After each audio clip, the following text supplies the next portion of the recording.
ഓ ശ്രീകൃഷ്ണ പരമാത്മനേ നമഃ. യത്ര യോഗേശ്വരഃ കൃഷ്ണോ യത്ര പാർത്ഥോ ധനുർധരഃ തത്ര ശ്രീവിജയോ ഭൂതിർധ്രുവാ നീതിർമതിർമമ. യാതൊരു പക്ഷത്തിൽ യോഗേശ്വരനായ ശ്രീകൃഷ്ണ ഭഗവാനും എവിടെ വില്ലാളി വീരനായ അർജുനനും നിൽക്കുന്നുവോ ആ പക്ഷത്തിൽ തന്നെയാണ് സമ്പത്തും ജയവും മേൽക്കുമേൽ അഭിവൃദ്ധിയും ന്യായവും ഉറച്ചു നിൽക്കുന്നത് എന്നാണ് എൻ്റെ നിശ്ചയം. സാക്ഷാൽ ശ്രീകൃഷ്ണ ഭഗവാൻ അർജുനന് ഗീതയുടെ അവസാനത്തെ വേട് പറഞ്ഞു കൊടുത്തിരിക്കുകയാണ്. അവസാനത്തെ ശ്ലോകം സാക്ഷാൽ ശ്രീകൃഷ്ണ ഭഗവാൻ ഒരു പ്രതിസന്ധി ഘട്ടത്തിൽ മനസ്സ് തളർന്നപ്പോൾ പിടിച്ചുയർത്തി ആ അർജുനനാക്കി മാറ്റി സർവവ്യഥയിൽ നിന്നും മുക്തി നേടി അർജുനൻ യുദ്ധം ചെയ്തു. നമ്മളിവിടെ ജീവിതമാകുന്ന യുദ്ധത്തിൽ പെട്ടുഴറി നടക്കുക ഇതുപോലെ മഹത്തായ ഒരു ഗ്രന്ഥം നമ്മുടെ കയ്യിലുണ്ടായിട്ടും നമ്മളിതൊന്നും മനസ്സിലാക്കുന്നില്ല. എത്ര ശ്രേഷ്ഠമായിട്ടുള്ള ഗ്രന്ഥമാണ് ഭഗവത്ഗീത.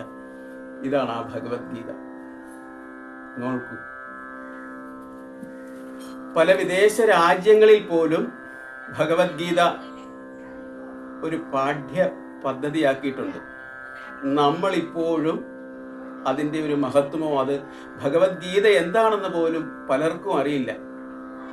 എൻ്റെ അനുഭവം വെച്ചിട്ടാണ് ഞാൻ പറയുന്നത്. പലയിടത്തുമൊക്കെ പോയി ഭഗവാന്റെ അനുഗ്രഹം കൊണ്ട് പ്രഭാഷണമൊക്കെ ചെയ്യുമ്പോൾ ഭഗവത്ഗീതയെക്കുറിച്ച് പറയുമ്പോൾ പലർക്കും അറിയില്ല അങ്ങനെ ഒരു പുസ്തകം ഉണ്ടെന്ന് പോലും.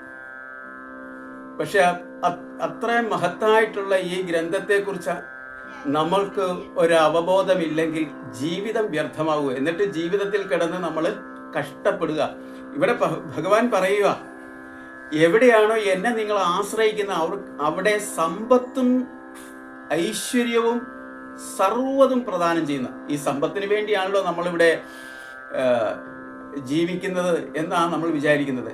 സമ്പത്തൊക്കെ താനേ ഉണ്ടാകും, അതിന് കുറച്ച് യജ്ഞം ചെയ്താൽ മതി. പക്ഷേ ആത്മീയജ്ഞാനം നേടണമെങ്കിൽ എന്ത് വേണം?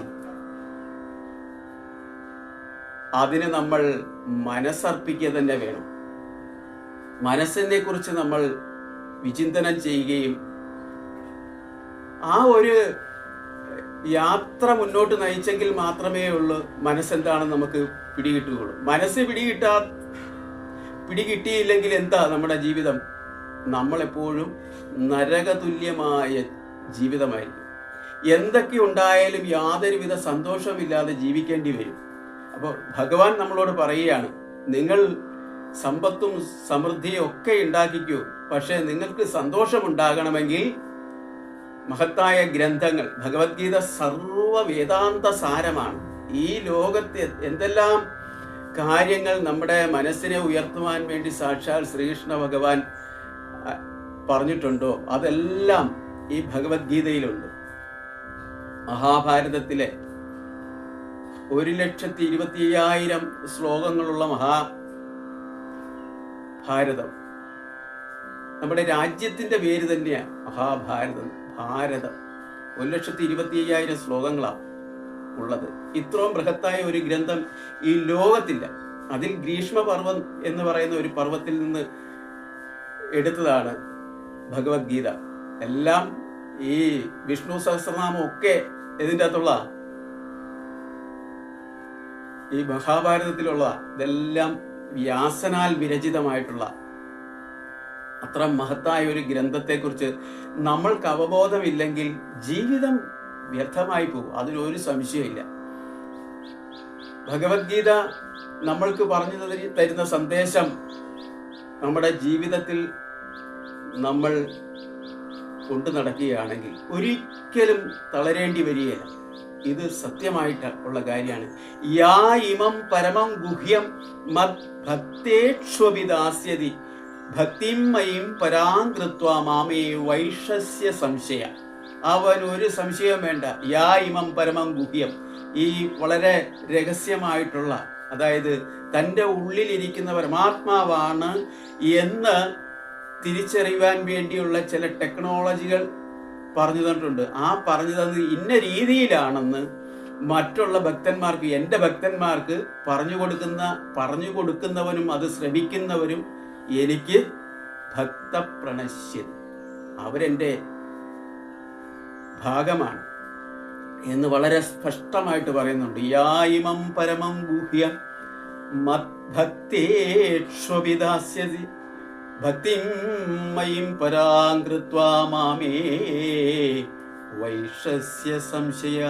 ഒരു സംശയം വേണ്ടെന്ന്, അവന് ഒരു വൈഷമ്യവും ഉണ്ടാകില്ല, അവന് ഒരു ദുഃഖങ്ങളും ഉണ്ടാകില്ല. കാരണം നമുക്ക് എവിടെയൊക്കെ ദുഃഖങ്ങൾ അനുഭവപ്പെടുന്നു അവിടെയെല്ലാം നമുക്ക് ഈ ദുഃഖത്തിനുള്ള സൊല്യൂഷൻ ഈ ഭഗവത്ഗീതയിലുണ്ട്.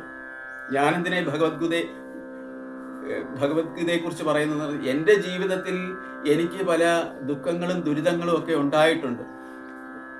അപ്പോൾ എന്നെ ഈ ഭഗവത്ഗീത പഠിച്ചതിന് ശേഷമാണ് മനസ്സിനെ ഉയർത്തുവാൻ എനിക്ക് സാധിച്ചത്. ഞാൻ ഉയർന്നു എന്നല്ല, ഉയരുവാൻ വേണ്ടി ശ്രമിക്കുന്ന ഒരു മനസ്സിനെ ഡെവലപ്പ് ചെയ്തുകൊണ്ടിരിക്കുകയാണ്. അങ്ങനെ എല്ലാവർക്കും സാധിക്കണമെങ്കിൽ ഭഗവത്ഗീത എടുത്ത് പഠിച്ചാൽ മതി, അതിലൊരു സംശയമില്ല. അതുകൊണ്ട് ഞാൻ എൻ്റെ ഒരു അപേക്ഷയായിട്ട് നിങ്ങളോട് പറയുവാണ്, ഭഗവത്ഗീതയ്ക്ക് വലിയ വിലയൊന്നുമില്ല, ഗുരുവായൂർ പതിപ്പുണ്ട്, അല്ലാതെ കണ്ട് പല പുസ്തക സ്റ്റാളുകളിലും കിട്ടും. അവിടെ ചെന്ന് ക്ഷേത്രങ്ങളിലൊക്കെ ചെന്ന് കഴിഞ്ഞാൽ അവിടെയെല്ലാം ഈ ഭഗവത്ഗീത കിട്ടും. വലിയ വിലയൊന്നും ഇല്ല. അത് മേടിച്ച് ചുമ്മാ ഒരു ദിവസം ഒരു 3 ശ്ലോകങ്ങൾ വായിക്കുക. 700 ശ്ലോകങ്ങൾ അതിലുള്ളത്. ഈ 3 ശ്ലോകങ്ങൾ വായിച്ച് എത്രയാ, 100 ദിവസം കൊണ്ട് 300 ശ്ലോകം തീരും. അങ്ങനെ ഒരു 150 ദിവസം കൊണ്ട് ഭഗവത്ഗീത വായിക്കുകയാണ്. പിന്നെ വായിക്കുന്നത് പുനരാവർത്തിയാണ്. മനസ്സിലാകുന്നുണ്ടോ? അങ്ങനെ പുനരാവർത്തി വായിക്കുമ്പോൾ നമ്മൾ അറിയാതെ തന്നെ ഈ ഭഗവത്ഗീതയിലേക്ക് നമുക്കൊരു രസം, പിബത രസമാല എന്ന് പറഞ്ഞാൽ ഭാഗവതം പിബത രസം എന്ന് പറയുന്ന പോലെ ഇത് ഈ ഗ്രന്ഥങ്ങൾ വായിക്കുമ്പോൾ അല്ലെങ്കിൽ ഈ ഭഗവത്ഗീത വായിക്കുമ്പോൾ നമ്മൾക്ക് അതിൻ്റെ അകത്തേക്ക് ഒരു രസം കയറും, നമുക്കൊരു ഇൻട്രസ്റ്റ് ആവും. അത് വായിക്കും തോറും വീണ്ടും വീണ്ടും ഇൻട്രസ്റ്റ് ആയിക്കൊണ്ടിരിക്കും. അങ്ങനെ നമ്മളിത് വായിക്കുമ്പോൾ ഇതിൻ്റെ ഉള്ളിൽ എഴുതിയിരിക്കുന്നത് എന്താണെന്ന് ചെയ്യാൻ ഒരു മനസ്സ് നമുക്കുണ്ടാവും. അപ്പോൾ നമ്മൾക്ക് അതിൻ്റെ വ്യാഖ്യാനത്തെക്കുറിച്ച് ചിന്തിക്കാനായിട്ട് ഈ പുസ്തകത്തിൽ തന്നെ വ്യാഖ്യാനം എഴുതിയിട്ടുണ്ട്. അല്ലാതെ മഹത്തായിട്ടുള്ള ഭൂമാനന്ദ തീർത്ഥ മഹാരാജ്,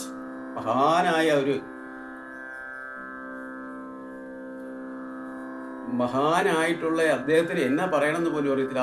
അത്ര അദ്ദേഹത്തിൻ്റെ ഭഗവത്ഗീത വർണ്ണനമൊക്കെ ഞാൻ കേൾക്കാറുണ്ട്.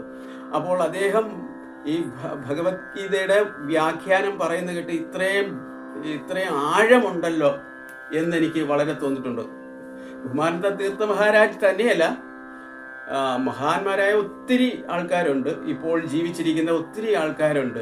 നമ്മുടെ ഉദിത് ചൈതന്യജി, അങ്ങനെ മഹാന്മാരായിട്ടുള്ള അനേകം ആൾക്കാർ നമ്മുടെ ഭാരതത്തിലുണ്ട്. അതൊക്കെ യൂട്യൂബിൽ അപ്ലോഡ് ചെയ്തിട്ടുണ്ട്. നമ്മളത് കേൾക്കുകയാണെങ്കിൽ നമുക്ക് എന്തെന്നില്ലാത്ത മനഃശാന്തിയും സന്തോഷവും പ്രദാനം ചെയ്യും. നമ്മൾ ഈ കുടുംബമായിട്ട് ജീവിക്കുമ്പോഴും ഒരു ആനന്ദം നമ്മൾക്ക് കണ്ടെത്താൻ സാധിക്കും. ആനന്ദമില്ലാതെ ജീവിക്കുന്നത് കൊണ്ടല്ല, 100 പ്രശ്നത്തിൽപ്പെട്ടാണ് നമ്മൾ ജീവിക്കുന്നത്. അല്ലാതെ പ്രശ്നങ്ങളില്ലാതെ ഈ ഭൂമിയിൽ ആർക്കും ജീവിക്കാൻ പറ്റിയില്ല. ഒന്നിന് പുറകെ ഒന്നായിട്ട് ഇങ്ങനെ വന്നുകൊണ്ടിരിക്കും. ഈ പ്രശ്നത്തിലൊന്നും നമ്മൾ കുരുങ്ങാതെ, പ്രശ്നം വന്നും പോയും നിൽക്കും. അപ്പോൾ ഈ പ്രശ്നത്തിലൊന്നും മനസ്സ് തട്ടാതെ ജീവിക്കാനുള്ള ഒരു അറിവ്, അവബോധം നമ്മുടെ ഉള്ളിൽ തെളിഞ്ഞു വരും.